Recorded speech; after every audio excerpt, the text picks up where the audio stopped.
Hello, music theory class. This is sort of a quick lecture, maybe not so quick, about chapter 16, which is about two-part form, also known as binary form. And the words here would be formal divisions, closed formal divisions, those are the ones that end on a tonic. Open formal divisions, those are the ones that don't end on a tonic. Simple forms, two-part form, binary and two-part form are interchangeable words. Compound forms, that's where each large section could be also like a more than one part. Like there could be a two-part form or a three-part form in the A section or the B section or whatever. And then bar form is what it is a historical word. So form in music is a result of all the stuff we've learned interacting together. So we've talked about phrases, we've talked about periods, and form is just the larger aspect of all of that. So most pieces of classical music can be divided into two or more major sections, and the points at the boundaries, or the points that divide the sections, are called formal divisions because it's form. So formal, it's not like a dance where you wear a fancy dress. It just means the division of the formal division. And so you have to have strong cadences that are both part melody, part harmony, harmonic and melodic cadences, and rhythms that lead you to have a feeling of cadencing. Rests, fermatas, long note values, and so forth have this effect. Or either end, rests can give you a feeling of division without necessarily a feeling of ending. The division of the form, or the formal division, defines the sections, and we tend to label them with alphabet letters starting with A. So you could have a big letter A, and then within that, you'd have maybe several phrases that you would define with baby letters.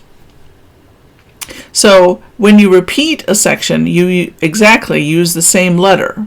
If there's a slight change to the section, meaning they use the word similar. If it's not exactly the same, but it's similar, then they give like a prime or double prime indication. If the section cadences on the tonic, it's a closed section. If it doesn't, it's open. And then if it's open, you're going to need another section to finish to the tonic, obviously. We're just going to deal in this chapter with two-part form or binary form, and we'll worry about larger forms later. There's going to be two main sections in binary form because it's a two-part form, and many times the first section is open and the second section is closed, but that is not always true. And it's called antecedent consequent. So the question answer period. So looking at page 340,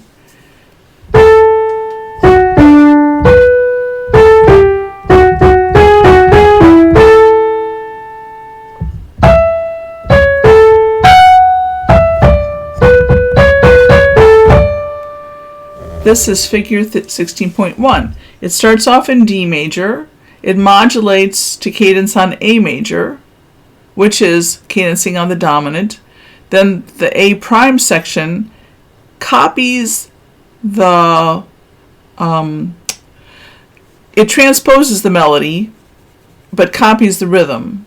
So it's called A prime because it's similar. It's not precisely the same. So have another listen. Here's the A section. Modulates to the dominant, then the A prime section starts in the dominant, goes back to the tonic, and ends. So that's a very short binary form.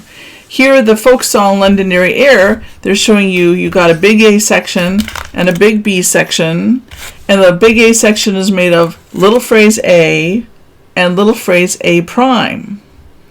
And the B section is made up of little phrase B and little phrase C. So there's three completely different phrases two of them are similar. So here I'll play this for you. So here's baby A.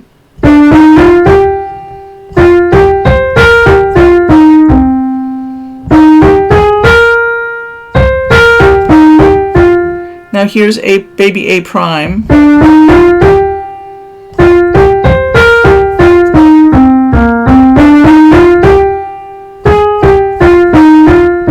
Which cadences in E flat. Now here's phrase B in the big B section.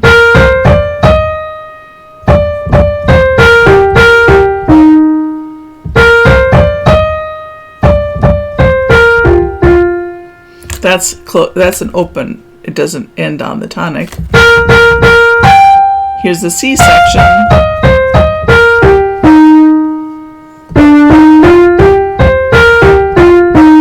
And it ends. It's a closed section. So big A, big B, made up of, the big A is made up of little A prime, and the big B is made up of phrase B and phrase C. And then here's how you diagram, at the bottom of page 340, here's how you diagram the form. So each of these vertical lines indicates a phrase. Okay, and so they put the capital letter A, and the first phrase is baby letter A, and that number 1 means that's the first measure. Then here's a vertical line to show you where the second phrase is. That number 5 means that's measure 5, that's baby A prime. They're showing you at the end of the A phrase. Muffy's intrigued.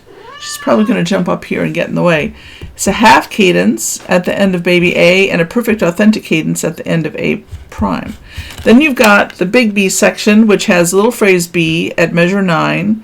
It cadences on a half cadence. And then phrase baby C is at measure 13 and it ends in a perfect authentic cadence. So hopefully this now is a little bit less confusing. Now here's the diagram of a Bach minuet, and I'm going to show you the diagram first.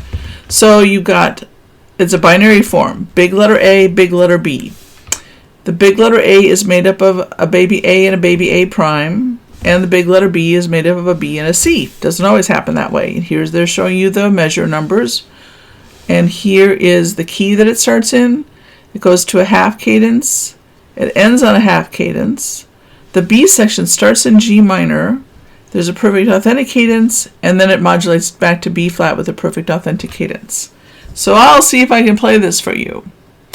Here's big letter A, little phrase A.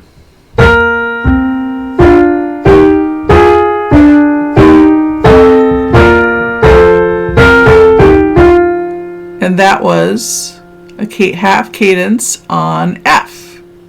F, A, C, E flats, which is the dominant of B flat major, and here we are at measure 5.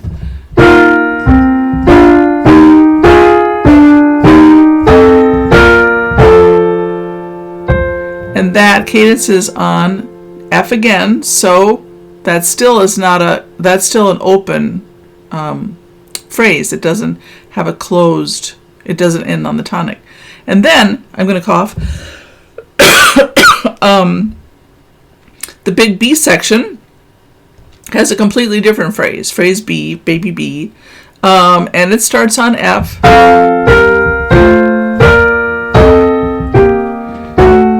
It goes to a D7, which is the dominant of G minor, which is the relative minor of B flat major. And the cadence is there in G minor, and then it just pops back into B flat major.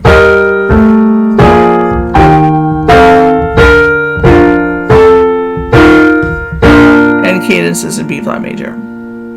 So all you're doing is you're analyzing the Roman numeral analysis just like before, but then you're adding that, or you're using that to help you explain and understand the phrase structure. I'm not sure what these curved lines mean. I think it's just the pedal point. Or the bass, whatever, the key, something. We'll worry about it later. Very popular in the Baroque period.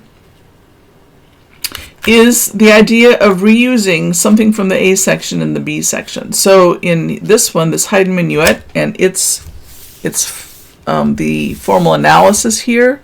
Formal analysis means analysis of the form. Is right here. So little baby A is at measure 1. Phrase B starts at measure 5. A prime is at 9, and C is at 13. And A and B form the large A, and A prime and C form the large section B. And here are the imperfect authentic, half cadence, perfect authentic, the cadences.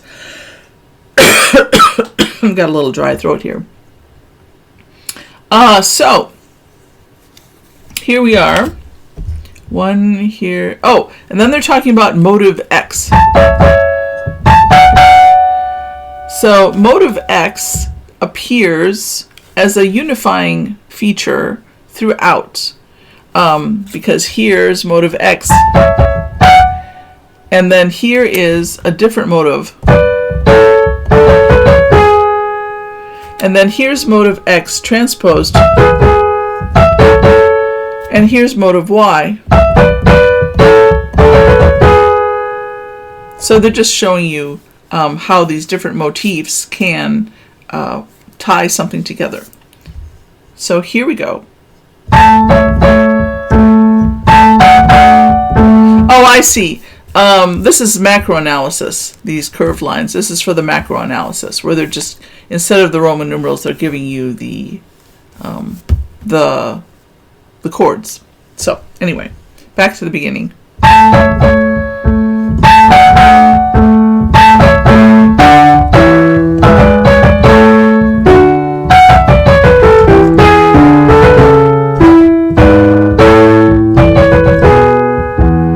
And then it goes on, and you have, it's A prime, but it's in a different, slightly different key.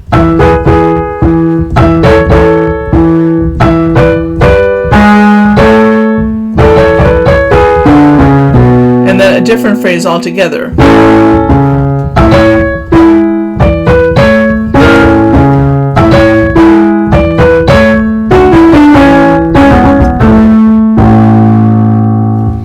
So that's that, kind of reusing material from phrase A into A prime, but having different second phrases of each section of the form. Then here is a Bhagavad,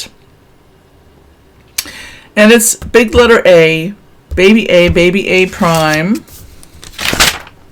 big letter B, baby B prime, phrase C, and phrase D. So this is a much longer binary form, where the second half is much longer than the first half.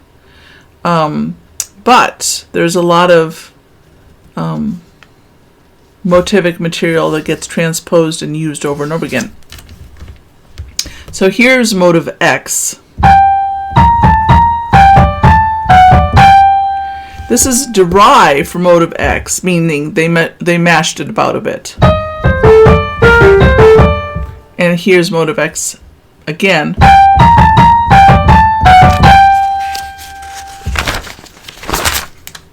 Here's motive X in the B section. And then here is a sequence. And here is the sequenced part of the sequence. That's a long sequence. Here's a secondary sequence,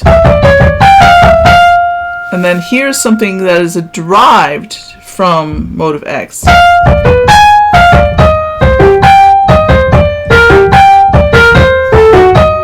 It's the rhythm that's derived. And then here is a different secondary sequence. And here is sequence B. Here's the sequenced part of sequence B. And here is an incomplete third segment of sequence B.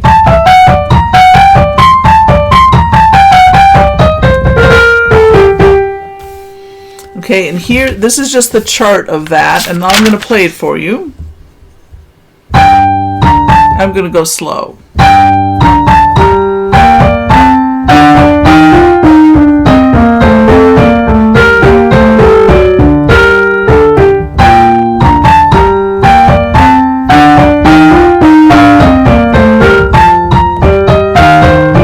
Woohoo! Page turn. Nope, too many pages.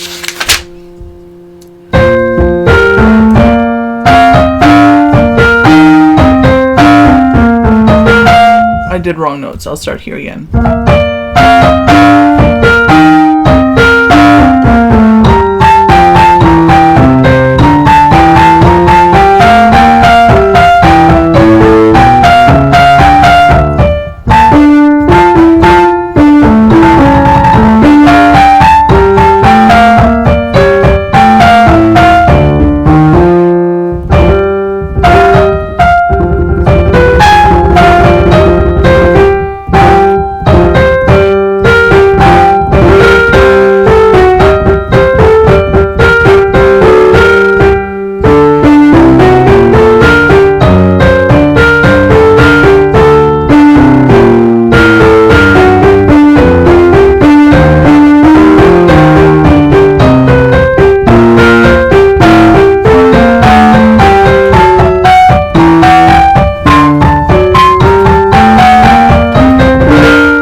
So you can always turn back to that. I'll do a separate video for the history of it because this one's getting kind of long and I'm worried about it being able to upload.